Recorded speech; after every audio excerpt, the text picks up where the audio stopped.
Bonjour, bienvenue sur ma chaîne Patricia So French Couture.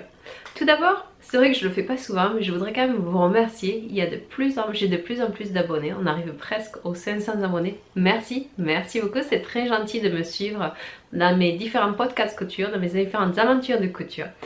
Donc aujourd'hui, qu'est-ce que je porte d'abord? Ce que je porte, ça fait super longtemps que je l'ai fait. Je crois que c'était dans le début que je faisais de la couture. Donc les ajustements, laissez tomber, il n'y en a pas. J'ai suivi bêtement, simplement le patron, mais j'en suis contente, je le mets encore aujourd'hui. Je ne me souviens pas exactement du prix du tissu que ça m'a été revenu, mais je sais que c'était revenu assez cher parce que je connaissais pas trop grand chose en tissu, donc j'ai un peu pris quelque chose qui ressemblait par rapport à la photo du magazine. Donc c'est un patron, je vous le montre d'abord, on va faire dans ce sens là. Donc c'est un patron Burda, ils appellent ça un top. Donc du coup c'est assez simple à faire. Donc il y avait un empiècement ici, une espèce de cône roulé ici, une fermeture dans le dos ici à l'arrière et après ici. Donc je l'avais fait, je vous le montre sur le magazine. Donc c'est celui-ci. C'était dans le magazine de septembre 2017. Donc c'était mon tout premier Burda que j'avais acheté quand j'ai commencé la couture. Donc il n'est pas en bon état parce que j'ai fait énormément de patrons dans ce magazine là. Et je l'avais fait en taille 38. Normalement, moi, comme vous le savez, je fais plutôt une taille 36. Et donc, du coup, c'est vrai que c'est un petit peu grand, je trouve, au niveau des manches. C'est vrai que j'ai un petit peu de place ici. Une taille en dessous serait pas mal du tout. Moi, je l'ai fait en deux couleurs. Je trouve ça assez sympa de faire une couleur un petit peu différente à l'empiècement d'ici par rapport à ici. Par contre, le tissu que j'ai choisi, même s'il coûtait cher, il gratte. C'est pas le truc que je porte très souvent, mais de temps en temps pourquoi pas. Mais c'est vrai que c'est pas super agréable. Qu'est-ce que j'avais marqué d'autre comme information? L'élastique ici, je trouve que je l'avais agrandi un petit peu et je trouve que même, je trouve qu'il y a encore qui serre un peu quoi. C'est un peu au niveau de mettre un élastique ici pour resserrer, pour faire cette ouverture en fait ici. Mettre un empiècement en dessous. Et après les manches, moi je les trouvais beaucoup trop longues. Par contre je pense que j'ai des bras de taille normale et j'ai trouvé trop longues. Et donc du coup c'est vrai que je les ai réduits de 2 cm. Et j'avais tout monté à ma machine à coudre. Vu que je vais juste d'avoir ma surjeteuse, je crois que j'ai juste surfilé. Oui, je crois que je fais ça. Je vais juste surfiler alors que c'est un tissu stretch. J'aurais dû plus tout monter à la surjeteuse, mais je n'étais pas du tout douée à l'époque. Donc j'ai tout monté en point zigzag à ma machine à coudre. Et après j'ai surfilé avec ma surjeteuse. Mais donc voilà, donc c'est petit haut sympa. En bas j'ai une mini jupe du commerce, je me rappelle plus, je crois que c'est Guess ou quelque chose comme ça. Donc très simple, une petite tenue sympathique. Je voulais vous parler, je voulais vous demander surtout, je voudrais lui faire des culottes. Je n'ai pas encore trouvé le patron idéal, je n'ai pas encore trouvé autant en commerce que j'en ai eu fait des gratuits, des pas gratuits. Donc si vous avez essayé pour des jeunes enfants à faire des culottes pour des petites filles, la seule condition que je demande c'est de ne pas avoir d'élastique autour des cuisses en fait. Au niveau de la taille ça lui dérange pas, mais autour des cuisses elle s'en plaint énormément, donc juste un biais à ce niveau là. Et donc du coup moi ce que j'ai fait, j'ai créé, parce que je sais qu'il y a des gens qui sont assez, même moi personnellement des fois je suis un peu timide à mettre des commentaires en dessous de YouTube sur des vidéos. Donc ce que j'ai fait, j'ai créé une adresse email. Si vous voulez m'envoyer des emails pour m'envoyer ces informations, ne vous attendez pas à une réponse directe de suite, parce que c'est vrai que moi les emails sur cet email là je n'y vais pas tous les jours non plus, mais je vous répondrai, je vous promets. Donc du coup j'ai créé une adresse email, c'est patriciasofrenchcouture@gmail.com. Donc du coup si vous voulez m'envoyer des emails pour ces informations ou pour autre chose par rapport à la vidéo, les emails sont toujours les bienvenus. Donc aujourd'hui nous allons parler de la robe. Donc par rapport à mon dernier podcast, donc avec les coquelicots de la robe que moi je m'étais fait pour moi, ma fille avait choisi un tissu qu'on avait été dans le magasin que je vous avais montré précédemment, donc par contre sur fond blanc, la robe coquelicot sur fond blanc. Donc ça a été compliqué. J'ai eu un cahier des charges par ma fille de 4 ans et demi qui était assez demandant, qui n'était pas quand j'ai acheté le tissu. Donc moi quand j'achète un tissu pour faire une robe pour elle, 1 mètre en général c'est ce qu'elle a besoin, donc ça suffit. Non maman, là je veux un col bateau, je veux des manches 3/4 avec des volants, je veux des volants en bas. Oui mais là j'ai que 1 mètre de tissu, donc il va falloir trouver arranger pour que ça aille bien. Et donc du coup on a cherché dans les patrons Parce que je ne fais pas le patron par rapport à ce que me dit. J'aime bien suivre un patron déjà fait, après je change, je modifie. Donc j'ai hacké, comme les gens ils disent, ce que j'ai vu dernièrement, j'ai hacké 2 patrons pour pouvoir correspondre à ce qu'elle voulait. Donc à la base j'avais trouvé ce patron là que j'avais depuis, que je lui avais fait quand elle avait 3 ans je pense. Je vous mettrai une photo si je la retrouve, si je le retrouve. C'est un patron McCall's M7233, donc celui-ci ici. Donc ce qui correspondait, moi j'ai jamais fait la poupée, elle n'est pas du tout poupée ma fille, donc du coup j'ai jamais fait de vêtements pour les poupées, mais je lui avais fait celle-ci ici, je vous montre le dessin technique à l'arrière. Donc il y a deux, il y a la vue A et la vue B, la seule différence qui change c'est les manches qui sont bouffantes. Donc si vous avez les manches bouffantes, si vous n'en avez pas, et après vous avez soit un volant ou 2 volants. Donc elle voulait absolument avoir les 2 volants. Par contre les manches 3/4, les volants, j'ai dit non c'est pas possible, je vais pas avoir ce tissu. Donc on est resté sur les manches bouffantes. Par contre, je n'y ai pas fait de col Claudine comme ils avaient fait ici. Mais le problème de ce patron là, c'est que ce patron allait dans la taille 2 ans à 5 ans. Et elle fait de la taille 6 ans. Donc je n'avais plus ça. Je peux le recommander. Si vous voulez le commander sur le site McCall's, il y est ce patron là. Mais j'essaie en ce moment de faire des petites économies. Donc j'ai été chercher dans mes autres patrons qu'est-ce que je pouvais trouver. J'ai trouvé dans le Burda de janvier 2020 celui-ci. Et en fait il y a à peu près la même robe, sauf qu'elle est à manches longues, mais c'est à peu près, je vous montre le schéma technique. Donc ça avait le petit volant, une robe, le petit volant en bas, les manches elles étaient longues mais moi je ne voulais pas de manches. Par contre ce qui conseillait en tissu, c'était un tissu qui était jersey. Et moi mon tissu que j'ai, il est un petit peu stretch mais pas assez. Et donc du coup j'ai regardé la photo. C'est vrai que moi je regarde souvent la photo, savoir si quand ils disent du tissu jersey, je regarde vraiment si il y a beaucoup d'aisance ou pas du tout. Et là quand je regardais le modèle sur la petite fille qu'ils avaient mis, on voit bien qu'il y a une énorme aisance quoi. Elle est vraiment pas serrée là-dedans cette petite fille. Et donc du coup excusez-moi. Donc du coup je me suis dit bon je vais partir sur ce patron là, je vais juste monter d'une taille. Par contre j'ai bien mesuré l'encolure ici et je voyais bien que par rapport à mon patron ça passait pas, sa tête ne passait pas par rapport à cette encolure. Donc je comprends pourquoi ils veulent du jersey, c'est parce que l'encolure il faut qu'elle puisse s'étirer, se remettre en place. Donc ce que j'ai fait à la place sur celui-là, ce qu'ils avaient fait une fente d'ouverture ici à l'arrière que je n'ai pas du tout aimé parce que du coup elle avait un bouton qui se retrouvait au niveau d'ici de l'encolure. Et souvent, elle avait ses cheveux qui se coinçaient à l'arrière. Donc du coup, je vois que j'ai vraiment pas aimé cette ouverture non plus. Ce que j'ai fait, c'est que moi, j'ai mis une fermeture invisible avec un petit crochet à l'intérieur pour que ça ferme bien au niveau de l'encolure, pour qu'elle puisse passer la tête. Je trouve, je sais pas si vous êtes pareil ou pas, je trouve que les patrons pour enfants, vous oubliez tout mesurer, le torse, la poitrine, je sais pas, je trouve que tout ce qui est au niveau des mensurations des enfants, moi ça, bon après elle est peut-être différente mais elle est assez normale, je veux dire elle est pas grosse, elle est pas mince, elle est dans une taille normale, d'une carrure normale. Et c'est vrai qu'il n'y a jamais rien qui correspond. Donc moi je fais par rapport à sa taille, sa hauteur, donc je la mesure et puis je fais le patron par rapport à ça, pas par rapport au reste parce que, ou par rapport à ce que je lui achète quand je lui achète des choses au magasin. Parce que comme là chez McCall's, je me fie toujours par rapport aux tailles de magasin. Moi je lui achète un 6 ans au magasin et là je fais du 6 ans avec elle dans ces tailles là. Et c'est vrai que ça marche très bien. Parce que le reste, autant chez Burda que chez McCall's, aux différents patrons que j'ai essayé de la mesurer, mais il n'y a jamais rien qui correspond. Elle a peut-être 6 ou 7 tailles différentes en fonction de où est-ce que vous prenez les mensurations. Donc moi, c'est vrai que je me fie pas du tout à ça. Alors, est-ce que vous vous fiez aux mensurations par rapport à vos enfants?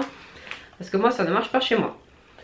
Donc du coup, j'ai fait ça. J'ai fait un mélange des deux pour arriver au résultat qui lui convenait par rapport à son cahier des charges qui était assez compliqué. Donc moi par contre elle fait 1m10.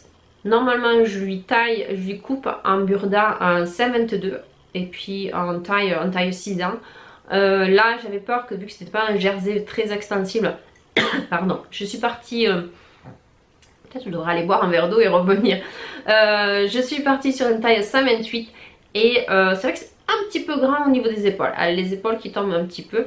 Mais ce qui est bien, quand vous débutez en couture, allez-y couser pour les enfants. Parce qu'il n'y a pas besoin d'être ajusté à la taille, recentré au niveau des hanches, blablabla, tous les trucs qu'on fait tout le temps. Là, il n'y a pas besoin. Donc c'est vrai que c'est assez, ils sont assez rectangulaires. Donc c'est vrai que c'est assez facile à coudre pour eux. C'est plus petit, c'est plus minutieux. Mais c'est vrai que c'est assez facile. Donc je vais boire un verre d'eau et je vous la montre. Alors oui, ça va mieux, merci, je viens de boire un verre d'eau. Un peu sec là, ici, l'hiver.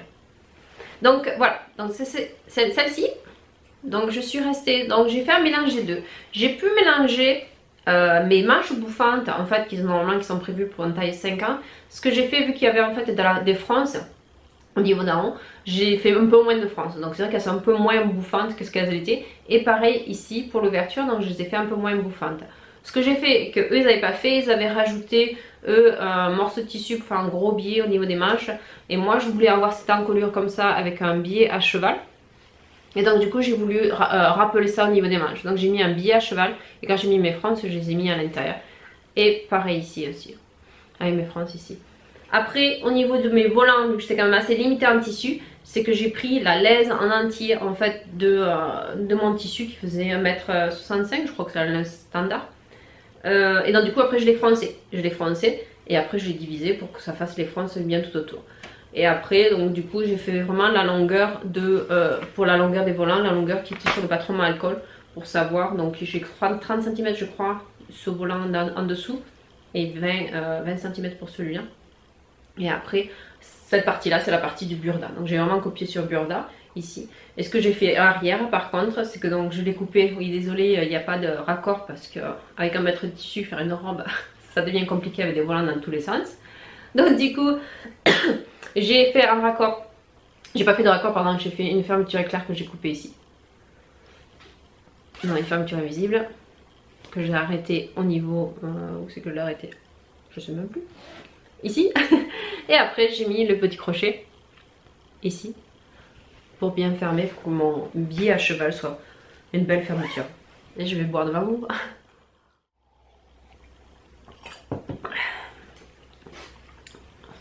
Donc voilà, donc j'ai mis ça. Ce que j'ai fait pour ici, en fait je savais pas trop comment faire mes finitions de mon ourlet de mes volants. J'ai essayé un rouleté, je trouve que le rouleté prenait pas superbe. Donc du coup j'ai fait un ourlet étroit qui s'appelle. Et pas un rouleté. Et donc du coup ça fait cette finition là. Et je l'ai passé à 2 fois parce que je trouvais que mon rouge ressortait trop et j'ai fait ça avec des fils mousse. Par contre j'ai pas de fil mousse rouge donc c'est vrai que ça rendait moins bien à l'arrière. Donc ce que j'ai fait mon ourlet 3 et je suis passée 2 fois un sur l'autre pour que ça fasse vraiment le blanc ressorte vraiment bien au niveau de mon ourlet en bas. Et après je vais vous montrer, je vais la retourner, je vais la montrer à l'intérieur. Après c'est assez simple. Je l'ai cousu à la machine à coudre, même si un peu de la stand, je l'ai quand même fait au point droit. Et j'ai surfilé mes coutures tout simplement. Donc à l'envers ça donne ça, donc il n'y a rien de bien... Voilà.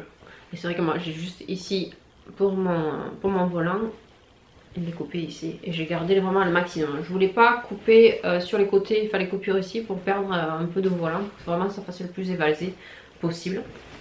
Donc rien de bien compliqué quoi. Aucune difficulté, c'est assez simple, c'est vraiment c'est assez basique d'une robe pour petite fille avec les emmanchures. Surtout que quand il y a des emmanchures bouffantes, vous n'avez pas besoin de faire l'embu, savoir vous mettre des plis et puis c'est là où ça fait joli quoi. D'habitude vous galérez que l'embu, que vous n'ayez pas de plis à ce niveau ici, quand l'embu de la manche que vous... Non là il n'y a pas besoin, vous faites des frances, donc du coup vous montez tout d'un coup. Et pareil pour le bas ici. Donc c'est vrai que c'est assez simple.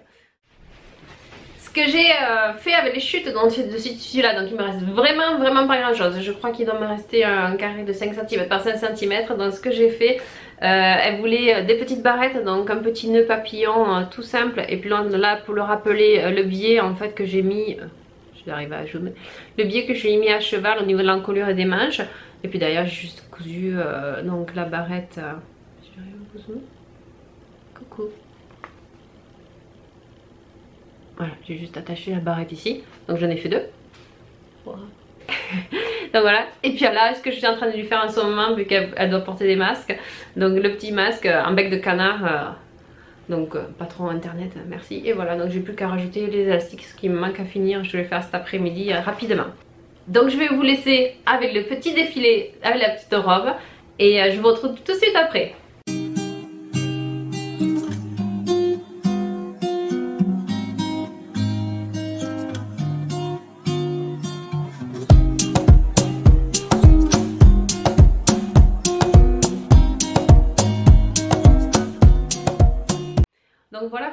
ça.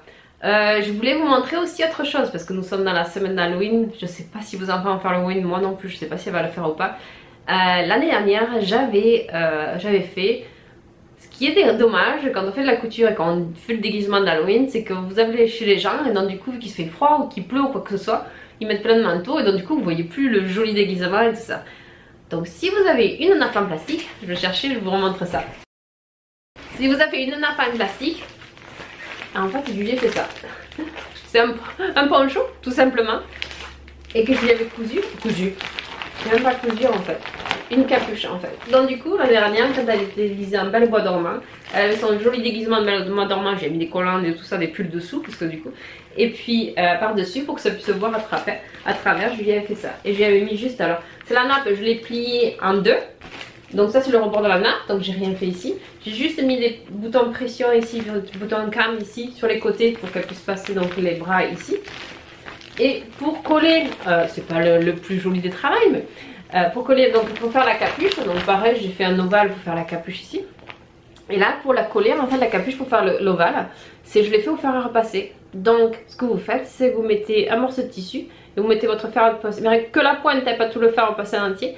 Et vous mettez la pointe et vous collez en fait vos morceaux de tissu ensemble. Donc tout est collé ici au niveau de la capuche.